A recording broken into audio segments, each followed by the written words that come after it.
Live from the Washington, D.C. area, it's the Inside Scoop, Emerald Planet. All the ecology news that our viewers want to know. Now, here's your host, Executive Director of the Emerald Planet, Dr. Sam Lee Hancock. Hello and welcome to the Emerald Planet as we come to you from Washington, D.C. in the United States as we look around the globe in 144 different nations, looking for those 1,000 best practices, the technologies, services, and the products that are making a difference as we go through the 21st century. And as we have a planet with 9 billion souls by 2050, how are we going to be able to protect as well as provide all the basic services that they need? We're going to be talking about the use of UAVs. These are unmanned aerial vehicles of various sizes and uses, and how this is actually there to help and protect and provide security for everyone around the globe. We have a gentleman who's been involved in this for some time now. This is Eugene. He goes by the name of Gene. Jay Robinson, he is the president of the RP, which stands for Remotely Piloted Flight Systems, and member of the RP Search Services. He's coming in by Skype. And then right beside me is a friend of ours for many years now. This is Dr. Linton Wells II. He goes by Lynn. And his title is the Visiting Distinguished Research Fellow at the Institute for National Strategic Studies at the National Defense University, NDU, which is very famous in the world community. So, Gene, are you here with us by Skype? Sir, how are you? Great, and thank you for joining us and being with us. And I've got Lynn sitting right beside me, so he's our special guest for the evening, so thanks to both of you. Explain a little bit about your own organization, the RP Flight Systems, and why are remotely piloted vehicles so popular and actually necessary in today's societies?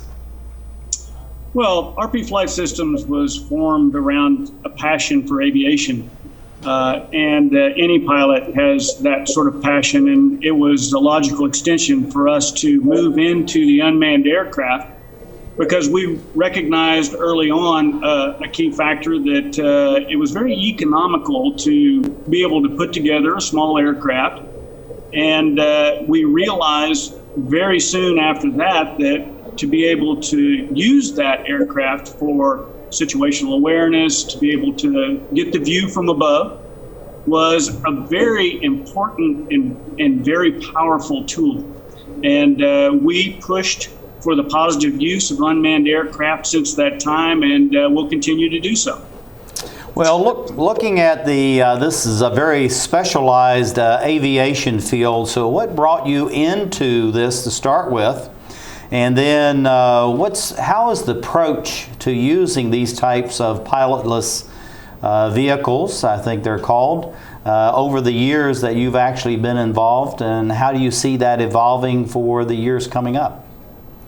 Sure. The area that we focus on is for search and rescue, recovery, first responders, fire, and disaster mitigation. And we looked for, in the beginning, a way to positively use these tools in a civilian environment. And it became very apparent to us that being able to give back and give a meaning to the process of going out and flying these aircraft was very important. So we pushed into the field and started developing techniques to use in the field. There was no theory involved. We thought about it long and hard, but then we went out into the field and actually proved some of the theories that we had come up with. And then from there, we ended up developing procedures that would become a standard for us. And we hope will become a standard in the future, because there is no doubt that unmanned aircraft are going to be a very important tool in disaster mitigation and areas of search and rescue and first responders that has yet to even be fully realized. Well, I'm going to have Lynn ask a question in a minute, but I want to do a little follow-on as we have these photographs here. Looking at the various sizes Why you have such a variation in sizes? And of course, these actually go up to almost as large as airplanes, but I know that you're specializing in these small pilotless vehicles, which are showing here on the slides. Certainly, the smaller the aircraft, the easier it is and the less complex it is to use. And that's what we were trying to get down to. We were trying to minimize the fuss and the folderol to have to go put an airplane in the air and to collect data.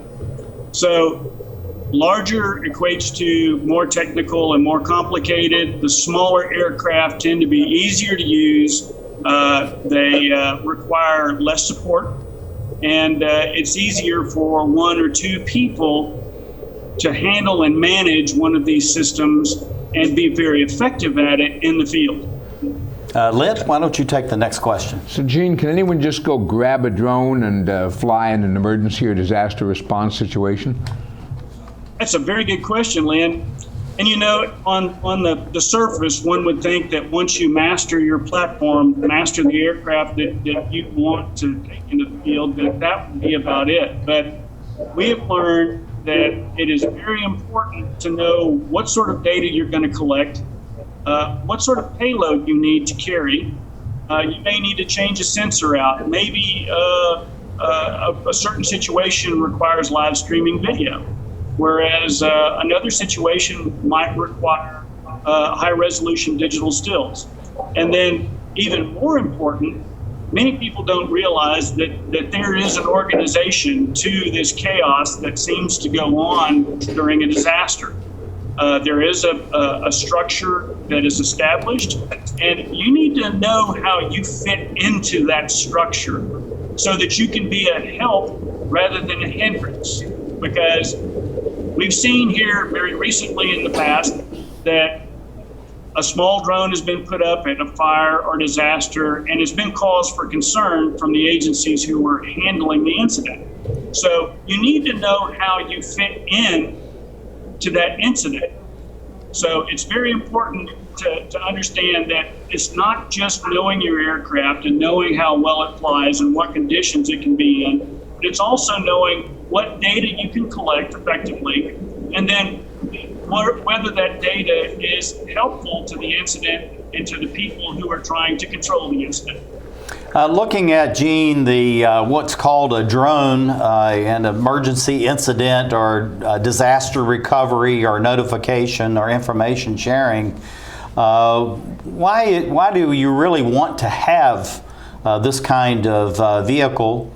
And what do you see as the exact benefits to the communities that are more and more starting to use these? Well, the first and most obvious I mentioned before was economics. You can quite simply get the tactical advantage by having that aerial view from a relatively cheap vehicle. And it doesn't require a highly specialized skill set to get that effectively into your structure and use the data that comes from it. In the future, payloads are going to change. The sensors are going to change. It's not going to be just taking pictures anymore. It's not going to be just taking video. There's going to be actionable data that will come down from a disaster situation, much like Fukushima, where aircraft were flying dosimetry and radiometry to detect radiation. And that's very important. We are looking forward to the future where we'll be able to detect gases and especially toxic gases in brown cloud incidents. So the payloads are going to change. The miniaturization of the technology is going to continue at a rapid rate, and the future just looks very bright for unmanned aircraft and the myriad of uses that we can come up with.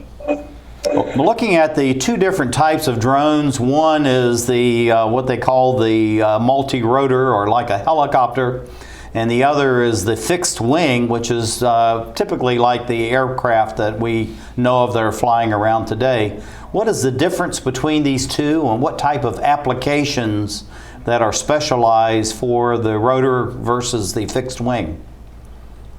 Sure, Sam. It's like having a toolkit. You have a screwdriver, you have a hammer, you have a pair of pliers, and these are two separate tools, and they both serve very different functions. They will collect some of the same data. They can take pictures, they can do video. A multi-rotor is a vertical takeoff and landing aircraft, which is very beneficial in a confined space. One of the drawbacks to a multi-rotor is that it has a relatively short duration. You switch over to the fixed wing aircraft, you need a little bit more room to get it in the air.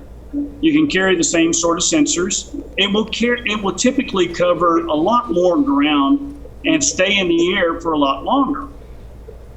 So with that, you can see how easily it would be to switch payloads out and to go for very short durations with the multi-rotor that you need to get just a peek over the hill.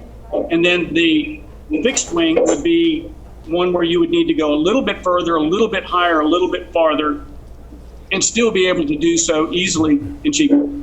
Okay. Lynn, you want to ask the next question? So what do you think the future, Eugene, holds for the use of unmanned aerial systems in HADR and information sharing and emergency response? You know, Lynn, the unmanned aircraft is really just a data collection platform. And you have to look at it in that sense because we really are in the data business.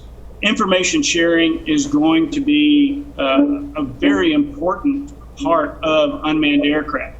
The translation of the data is going to be very important. The future is very bright, as I said, for sensors that are about to be developed. Precision farming is a very good, positive use of an aircraft, but by the same token, a farmer is very good at farming, but they may not be so good at interpreting a multispectral picture that you just took with your unmanned aircraft. So that data has to be translated so that the farmer understands it and he can use it to his best benefit. And the same way with HADR, the human assistance and disaster relief, it's going to be the same way there. You need to understand what payload is going to be the most effective for the incident at hand. And once you get the data, can you translate it to the command, the incident command, or whoever the agency is that is trying to rectify? Gene, we're going to lose you. This is Eugene J. Robinson. He's the president of RP Flight Systems, a member of RP Search Systems. Sitting right beside me is Dr. Lynn Wells. Thank you for being with us as we create the Emerald Planet. I helped turn my child's public school into a whole new kind of school. One with a curriculum that really motivates kids. One that has extended hours, 6 days a week, year-round. With loads of academic, cultural, and recreational activities. One that has support services like medical and dental right there. A school where parents' involvement is encouraged. Where teachers have more time to teach. And students are excited about learning. There's just one problem. My child doesn't ever want to come home. You can help turn your school into a community school for excellence. Find out how. Call 1-877-LOVE-TO-LEARN. It's coming. Right to your neighborhood. And when it does, you may be surprised. It's your Social Security statement of your benefits, and it's going to help you plan your financial future. Your benefit statement will tell you how much Social Security you're eligible to receive and when you'll get it.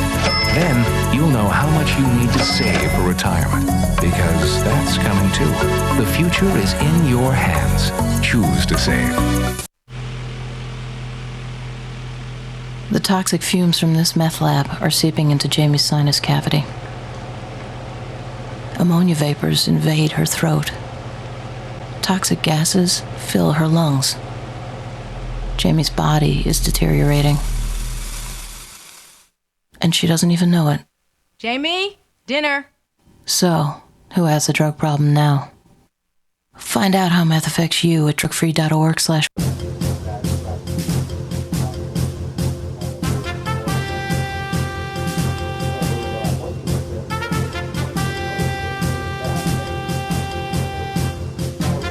We're back to the Inside Scoop Emerald Planet.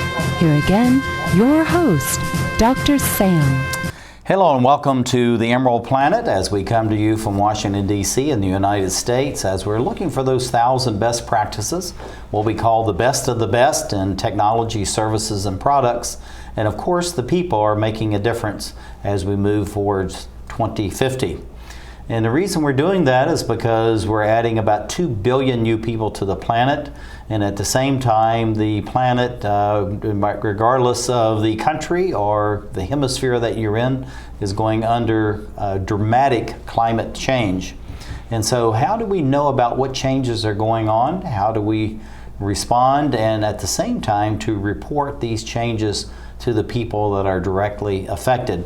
We have someone who is part of an international organization that's looking at this. How do we actually gather all this information, standardize it, and be able to put it back out there?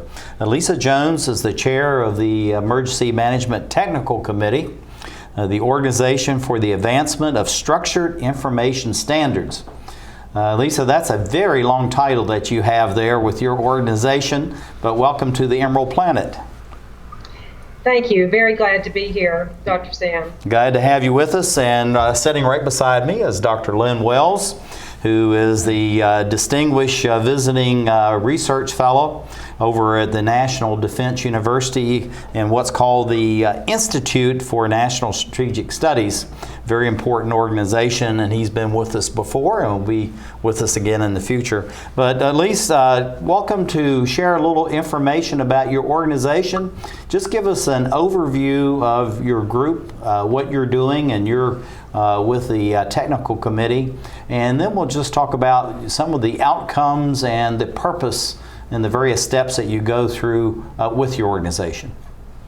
Sure. OASIS is a nonprofit consortium. We drive the divergence, development, and convergence and adoption of open standards for the global information society. OASIS promotes industry consensus and worldwide standards for all types of things: security, the Internet of Things, cloud computing, energy, content technologies, and emergency management, as well as other areas.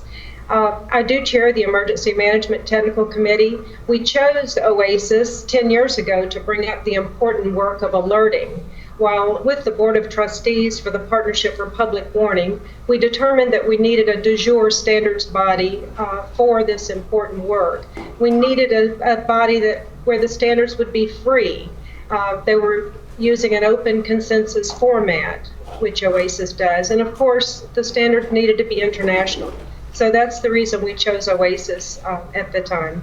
Well, looking at the image behind us, we have this up, very complicated, but yet this is something that in most cases actually is clear to the international community because the work that you're doing around the globe. Tell us a little bit about this image that we have here, and what does this really mean not only to people within the United States, but this information sharing, gathering, and reporting around the globe?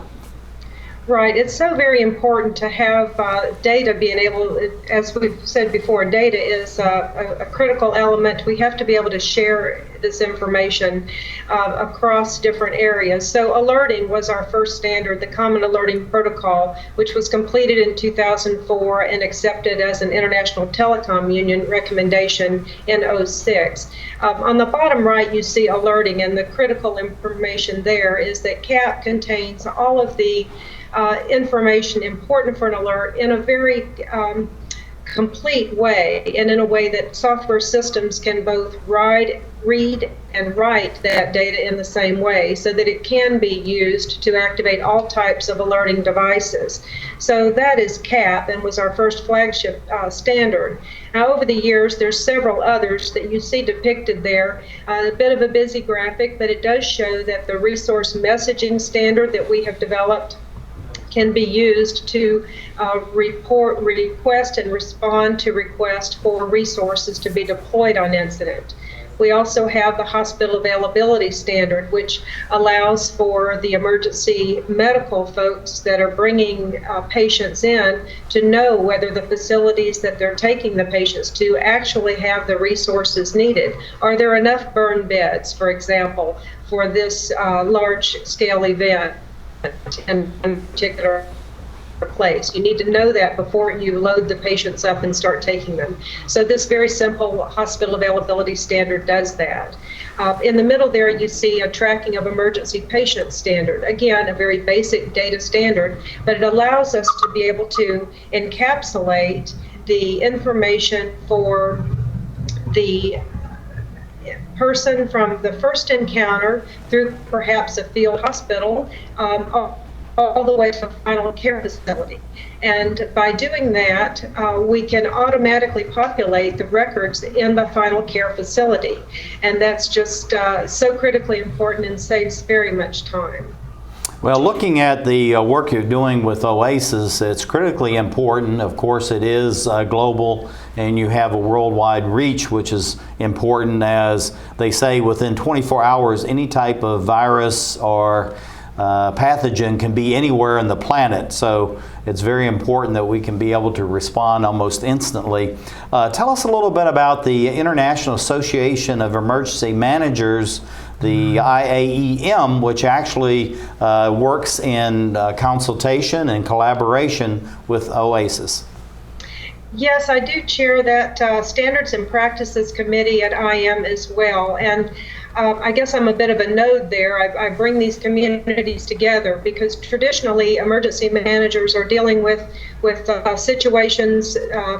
It's a good location for me to be where I can share with the local emergency managers what software systems are out there and what standards are being used, because it's not just a software system. It's not just a single technology. It's a standard that facilitates the information exchange to be able to get that first responder the information they need in a timely way. Okay, thank you very much. As you know, Dr. Lynn, as we call him affectionately, is right beside me, and he's going to ask the next question. Lynn? So, Elysa, how does the emergency management community fit into increasing numbers of HADR incidents? Well, humanitarian assistance and disaster relief, that is such a critical area, and our emergency managers, as you know, disasters are always local, and the EM community trains and exercises to be prepared for disasters. This training is appropriate for all types of disasters, and as we know, they don't know boundaries. It's very important for us to be able to share the best practices and the techniques that we use in the EM community across domains, and to be able to backstop and provide the capacity building necessary to support disasters in other areas as well. So looking at the data interoperability, you know, that's a very sophisticated term, but why is it so important both for national and international standards to have this? Because you're not only protecting just the lives of people, but you're also trying to protect the property and then the negative impacts that can occur, you know, from a natural disaster or in most cases human-made disasters.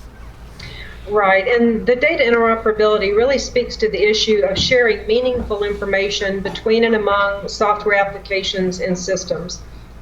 We can say, for example, there's an incident command form for radio communications. The situation reporting allows us to share that information in of the ICS 205 in a way that we can have our radio communications known during disasters as those change. That can be known. It's a simple data interoperability issue, and it's not all that complex when you boil it down to just the basic bit of information that needs to be shared. And then we can agree on that, and then we can find a way. It's very easy then to get communities of practice to buy into that if they understand the value of that data interoperability and how it allows us to raise the bar of communication in an incident. When you're looking at the international community, you know, it's various levels of investment that goes into the technologies, also the processes and training. Looking again at the very complicated chart that we have here as a base, what do you do with least developed nations that may have a very light or least developed public health capacity, and maybe within various ministries or government agencies are just now looking at the complexities of all of this data that's coming into them or is available, but they have no way to access it? Right, and I'm glad you brought that up. I was just in Sri Lanka in June this year for our CAP workshop. As you may recall, 10 years ago this December will be the anniversary of the tsunami that killed over 226,000 people.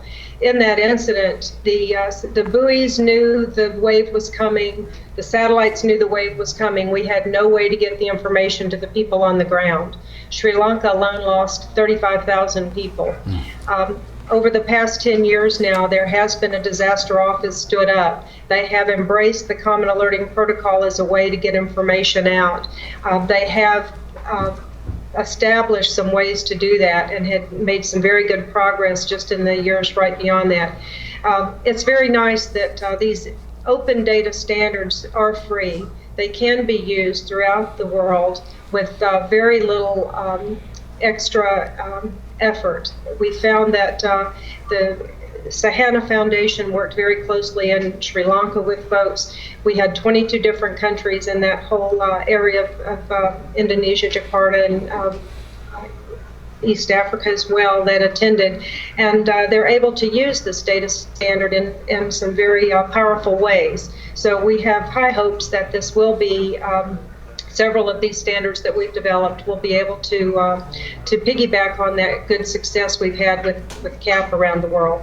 Lynn's going to ask you the last question. We've run out of time, and you've got 30 seconds, so you got to be quick. So, Elysa, there's something called the Emergency Data Exchange Language, EDXL. Why is this special, and why should both emergency managers and average citizens care about it? And be quick, please. Okay, very quick. EDXL is really just an umbrella for all of the standards that have come out of our community of emergency management, and it provides that structure that we need to get critical information to people as they need it, when they need it. Okay, thank you very much for doing that. Dr. Lynn Wells, thank you for being with us. We're going to be losing you in just a few seconds, Elysa. So this is Elysa Jones, who is the chair of the Emergency Management Technical Committee for the Organization for the Advancement of Structured Information Standards, a worldwide organization, OASIS. And we'd like to thank you for being with us on the Emerald Planet TV as we come to you as we work together to create the Emerald Planet.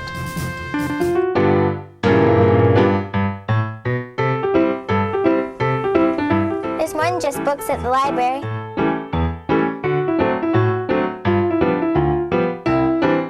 There's more than just books at the library. Excuse me. There's more than just books at the library.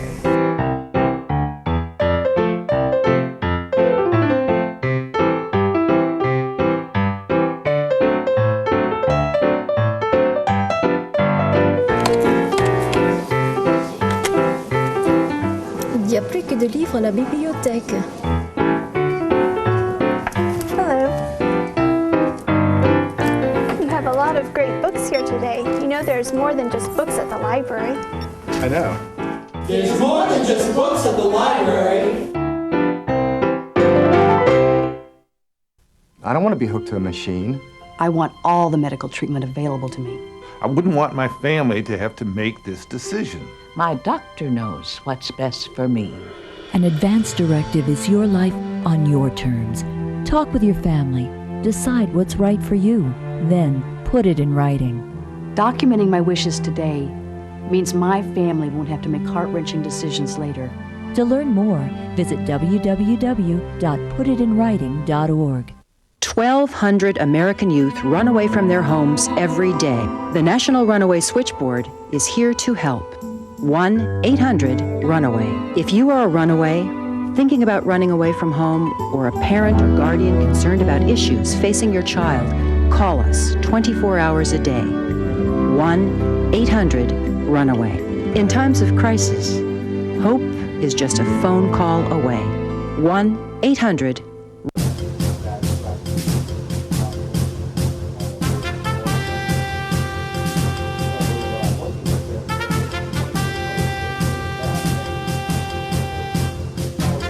We're back to the Inside Scoop Emerald Planet.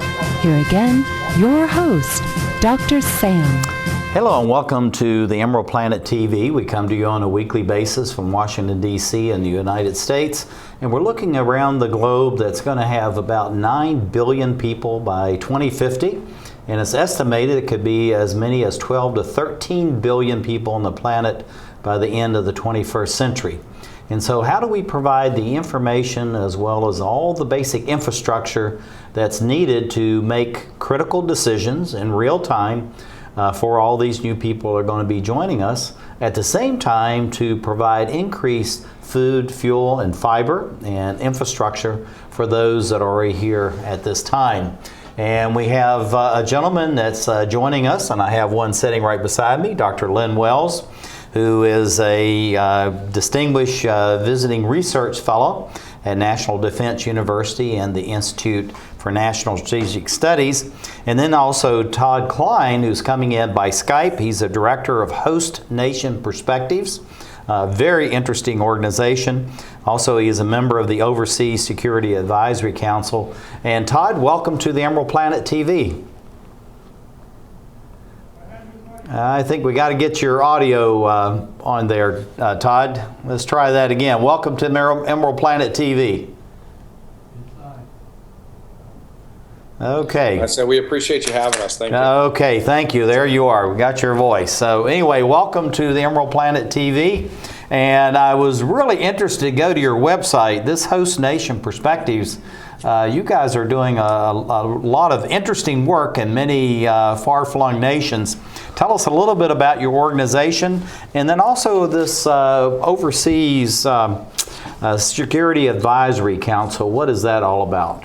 Okay, well, the Host Nation Perspective is a company comprised of very different individuals with a multitude of backgrounds, everything from former federal agents to medical professionals and so on, technology professionals. We've assembled a pretty eclectic team over the years. Basically, our primary focuses are political and operational technical engagement in austere areas at a ground level. So we spend a great deal of time going into countries in need and developing relationships both with the people on the ground that need help and the government officials who can help them by giving them the help that we can guide them through. Give us a little background on this Overseas Security Advisory Council.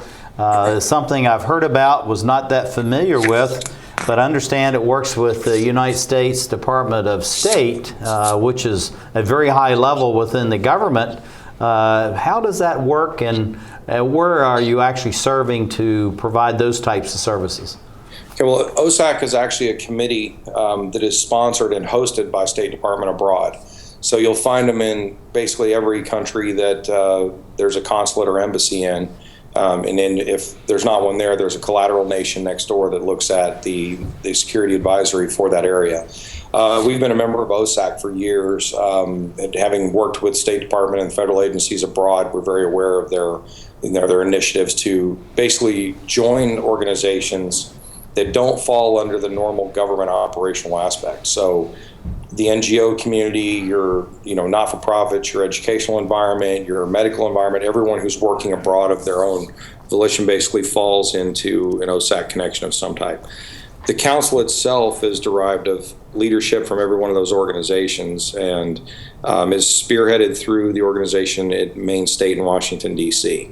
So we're fortunate enough to sit on the Afghanistan committee, which is a small group of Americans who come from the leadership of the companies that are working. And that provides us basically a working group to discuss and field the problems that we all encounter from, like I said, that ground level engagement when we're dealing with everything from small security issues to small security threats, all the way up to national level security events that are sponsored and supported by the host nation, as well as information we get from OSAC. So it's a good location for us to come together and derive real solutions together. And then, that way, as one organization, I may deal with a problem that another organization deals with next week. And having that connection to each other gives us the ability to assist. Now, looking at, more and more challenges going on around the globe as we have more issues with climate change, at the same time, the instability of various governments, pressures at all different levels. And much of this, not to be very simplistic, deals with language, with cultural understanding, cross-cultural communications. How is your host nation organization working with people here within the United States and other donor nations to then, in turn, work with the locals in order to bring about greater understanding and allow people really to truly communicate across cultures, across languages, in ways that everyone understands what needs to be done? Well, for instance, the way we operate, I can't stress that ground level component enough, is that we actually live amongst the locals within the countries that we work in.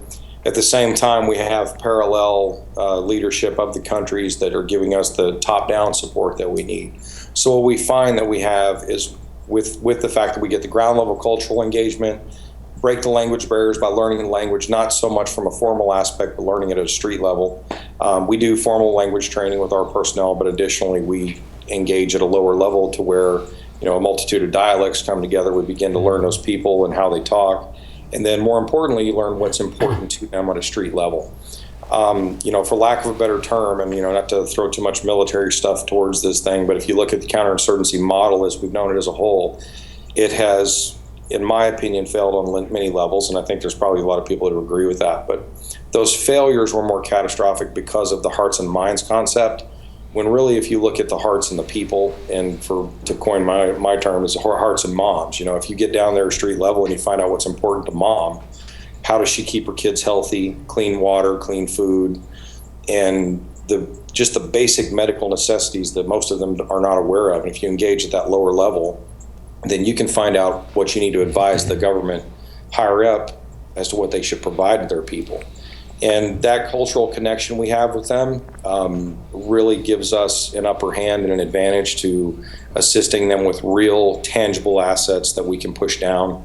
And the donors in turn see that, because we give them real solutions, and we don't go in the door with this pipe dream of a concept. It's something that we found out they need street level, and go to the donor funding and ask them to assist us in delivering that, and then we get the government support from the top end. And that, you couldn't achieve that without that cultural and language bridge that we build. I would agree with that. We have what's called the Power for Peace within Emerald Planet. We've been working on now for about 7 or 8 years, and we have what's called the 5+2, and the 5 are the power, water, sanitation, food, and housing. And then the +2 is education and healthcare. And if you can provide all those 7 areas, that goes a long way to bringing stability. And again, focusing on the females within society is a very real way to go. So I commend you for what you're doing. Lynn, why don't you ask the next question? So let me go back, Todd, to OSAC for a minute. You mentioned how you engage with OSAC. Can you give some examples of some successes that come out of that? And also you mentioned your Afghan engagement. Are there other particular parts of the world where OSAC is especially active? Right. Like I said, what you do is, if you were to come into Afghanistan or any of the countries we're working in today, Nigeria, Mali, Guinea-Bissau, if you were to follow any of the models that we would advise people towards, you begin by, obviously reaching out to State Department, finding out what they have available in the area. They're going to guide you to an individual that will get you on the committee or get you at least connected with the committee. That in itself, just that initial contact, will provide you with security updates, emergency planning as part of the, matter of fact, we are the director, I'm on the chairman of the board of the Overseas Security Advisory Council Crisis Management Subcommittee for Afghanistan. And as part of that, we wrote the procedures for all non-government organizations to follow if they choose so. It's their choice, but we provide them the documentation to plan for everything from medevac, remains repatriation, emergency planning, security setups of their facilities, all of those things that they can do to mitigate the risks they face living at ground level. And then we got that from our years of experience with OSAC and the companies that we've worked with in that region. So if you were to take that principle, you can reach out to any one of the OSAC. There's a regional security officer within the State Department assigned to every single one of those organizations worldwide.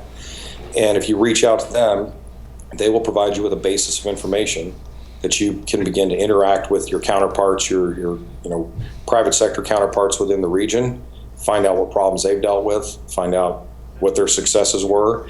And, for instance, if you look at basically providing self-security in a country like this, if you were to arrive in Afghanistan tomorrow, who would you go see? Well, if you are part of the council or to contact the council can tell you that you need to talk to the counterterrorism office, and they will direct you towards the right folks to get your security team armed, to get your security setups done, everything you need to do in that country, and they're sanctioned by the government, supported by the government.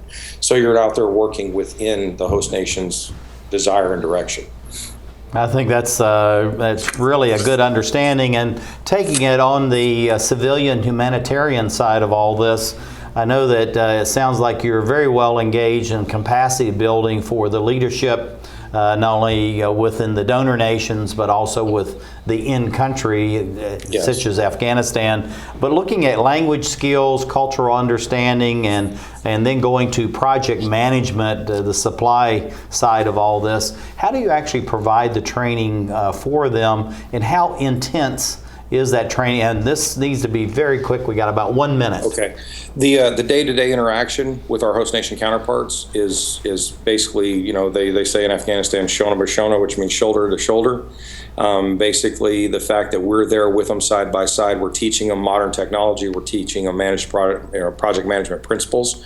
We're teaching those things on a real basis they can understand by doing it as practical application as possible. We're there with them, interacting with them while they do the steps. And that's really the only way to achieve the success, is to get out there in the field with them. Last question, if you don't mind, Lynn. You dealt with the bottom up of getting out in the field. How should world leaders make better use of tools like OSAC to integrate technology in education, community leaders? In about 15 seconds. Okay. Visit the country first off. Get to know the people that you're dealing with, and actually get out there and find out what it takes to get that information down to the people. That's a fantastic answer to a very simple but complex question. And Dr. Wells is the guy that's going to come up with these kind of questions. Okay. So anyway, Todd Cline, who's the Director of Host Nation Perspectives and member of the Overseas Security Advisory Council, thank you for being with us. And thank you, dear viewers, for being with us as we talk about these very complex issues. But in many ways, they have fairly simple answers if you're engaging with people, collaboration, as we look around the globe to create the Emerald Planet. Osama bin Laden calls getting nuclear weapons a religious duty.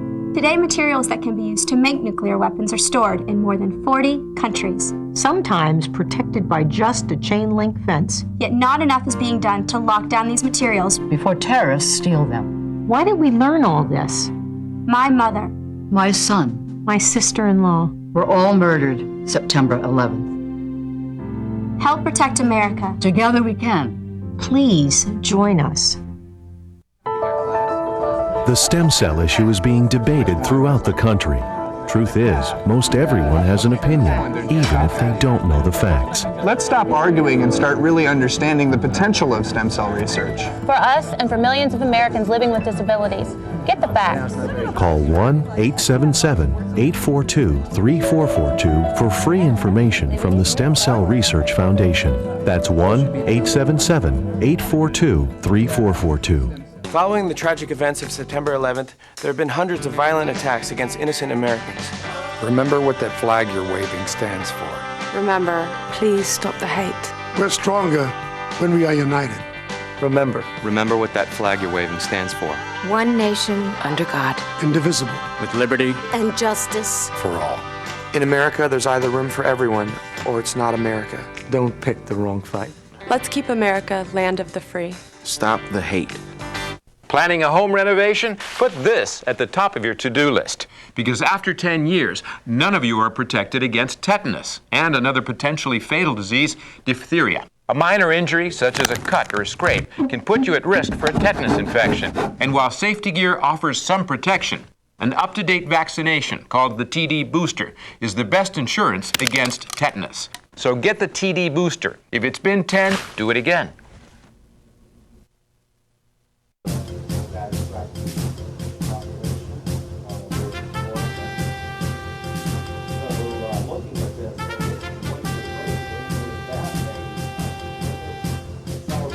We're back to the Inside Scoop Emerald Planet. Here again, your host, Dr. Sam. Hello, I'm Dr. Sam Hancock, the President and Executive Director of Emerald Planet and also the Director of Hosts for the Emerald Planet TV. We come to you on a weekly basis to bring you the latest information and the various best of the best practices that are going on in 144 different nations as we actually broadcast across the world in 214 nations and territories. And so we're looking at how we're going to be able to address a planet with 9 billion people by 2050 and some 12 to 13 billion by the end of the 21st century. And we have a gentleman that's sitting right beside me that spent a few years working in this whole area and also is a thought and a wisdom leader. I'm going to use that term, Lynn, for the world. This is Dr. Linton Wells II. He's been on Emerald Planet before and will be again in the future. He's a visiting Distinguished Research Fellow at the Institute for National Strategic Studies at NDU, National Defense University. And Lynn, welcome back to the Emerald Planet. Thank you very much, Sam. Good to be back. Glad to have you. Tell us a little bit about, I was going to have you just talk about the Institute and NDU, but tell us a little bit about your title. I'm very intrigued with that because you've had many years as a professor and advisor and member of various governmental organizations, but in essence you've transitioned to a new level. Tell us a little bit about that transition and then about the Institute itself. Well, so in June I finished 51 consecutive years with the Defense Department. That's an incredible record, my goodness. We have banished the R retirement word to the outer darkness. We're transitioning to hashtag new adventures. Mm-hmm. Good. So one of these new adventures is I've been able to, the National Defense University has been kind enough to offer me a visiting Distinguished Research Fellow position, which means I get to continue to engage with the university.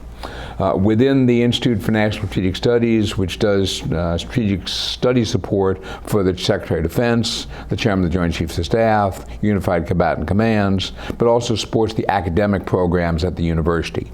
It also does outreach to other parts of the government and to other parts of the national security community.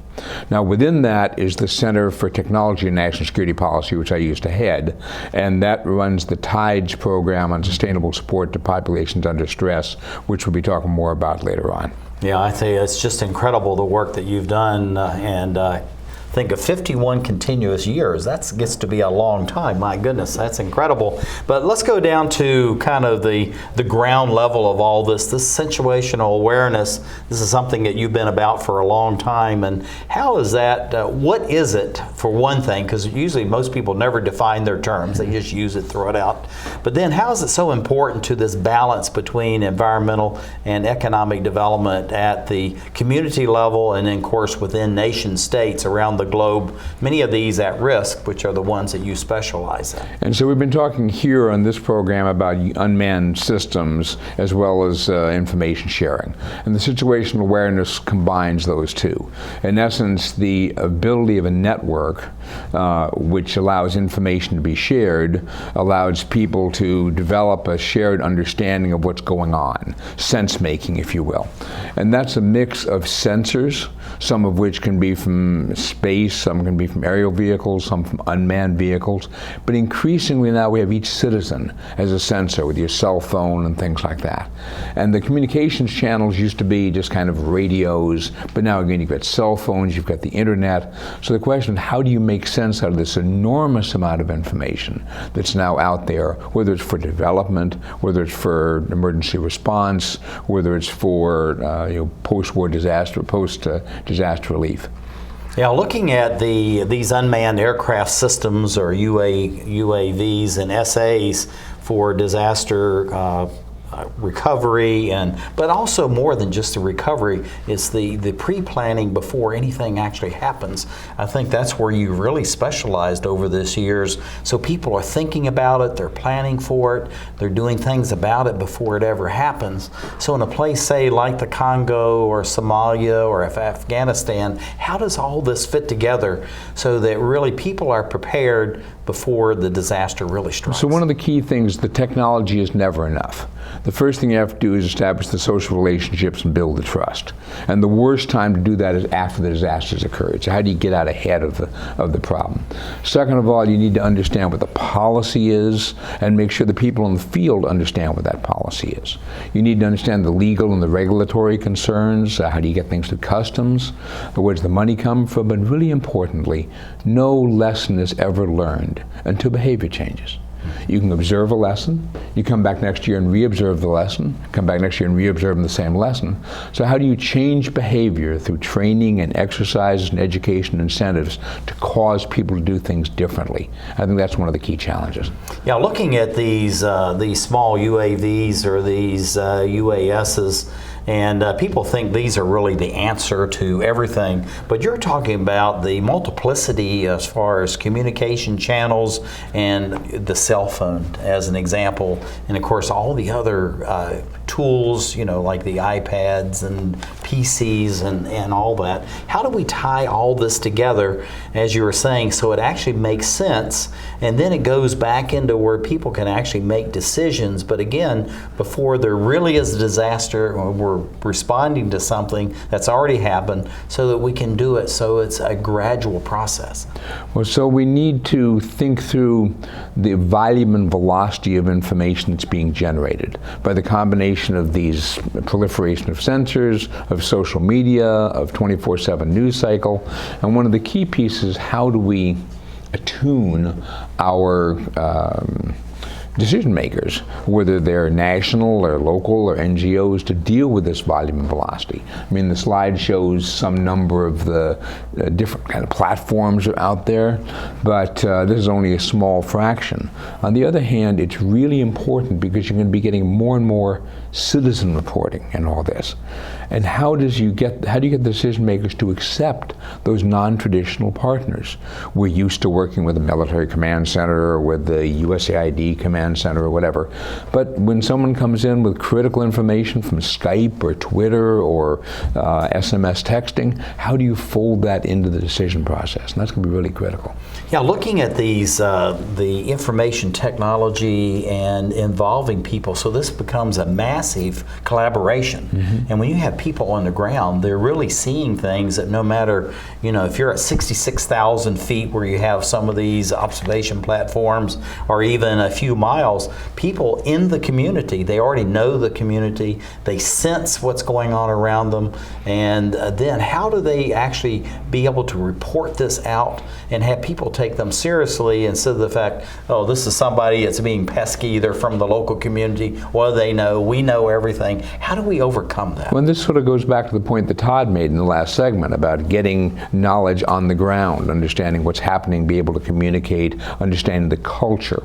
But it also, frankly, I don't think our government decision makers pay nearly enough attention to the importance of information and communications technologies in these areas. We put our emphasis on power, water, shelter, things like that. All it's important. But the communications are the essence of knowing what needs to go where. And so in the first phases after disaster, or in the preparations for development, you need to have the communications, you need to have power, and you need to prioritize lift to get them in place so they can make a difference. So these are issues for policymakers, commanders, and ambassadors, not just for the technical people. Looking at this whole collection, processing, analyzing, again, we look upon it as being, particularly the United States or Western societies, maybe Japan, China, but being a technological fix to all of this. And at the same time, we want to have all of our experts. You know, they have masters and PhDs and all that. But yet people underground have, you know, really a sensitivity to the local communities. They have the command of the language. And at the same time, they have this, it's part of their DNA that they understand more about what's there. So looking at the analysis and the processing side of that, and then put that in something that's actionable, something that, you know, can be observed and measured. How do we go about doing that so we mesh all of this together, Lynn? Well, I tend to be a bottom-up person, and one of the projects we were looking at a little while ago was something called Valued Sustainable Services, about how you would link together three critical enablers: telecommunications, reliable distributed power, and knowledge sharing. So if you're a farmer in a village and you have telecommunications, you want to find the price of the commodity in your local village. You might want to get microcredit. You'd like to find out what roads and bridges are open. You want to use the power in order to do water purification, water pumping, or cold storage, and then you also want to call somebody to find out how to fix your farm equipment. If you're in the same village in public health, you want to get rapid diagnostics in the local language, you want to get midwife support, you want to use the water for purification. In your business development, whatever. So the key is, how do you sit down with the village leadership, find out what they want, and then what kind of a business case can you build that says, if you do this, you'll get enough revenue back so you can sustain this from your own resources in the future rather than being dependent on the international community. And I think that kind of collaboration to build the situational awareness, to tie the tools together, what the people want and need, is really critical. How do you fit that in, though? Sustainability really is, it's a buzzword right now, but yet it has real essence within these communities. So how do we build in this sustainability, this resiliency? Because once the international monies go away in many of these LDCs, least developed countries, everything collapses around it. So how do we build that capacity in, and then also make sure the resources in place from within the community to be able to support the things that the citizens determine that they really want? And that's where any solution needs to be examined from what's sustainable by them with their resources in their world. It does no good to have a bright, shiny object on display field here that's inoperative 6 months after you deploy it. So that was my point about how do you decide the revenue case and things like that. But one thing has to be factored in is the pace of technological change. If computing power per unit cost is doubling about every 18 months, in a year and a half you have 100% increase, in 5 years you have 900% increase, in 10 years you have over 10,000% increase. It's just a linear incredible projection change. Can't work. And how do we factor that into thinking through what the citizens can use? Yeah, looking at that, we're run out of time, as always happens with you, Dr. Lynn Wells. Cybersecurity, but security in general, about 15 seconds. What do we need to be sensitive to in these countries? Absolutely crucial, because we're moving to an Internet of Things where everything is connected, a web. We don't understand the security. I listen to lots of advertisements saying we got it. We don't. I just came back from DEF CON, from the Hacker Convention in Las Vegas. There's lots of work to be done in cybersecurity, especially on these Internets of Things. Dr. Lynn Wells, thank you for being with us. This is a visiting Distinguished Research Fellow at NDU, National Defense University, Institute for National Security. And thank you for being with us as we look around the globe as we create the Emerald Planet.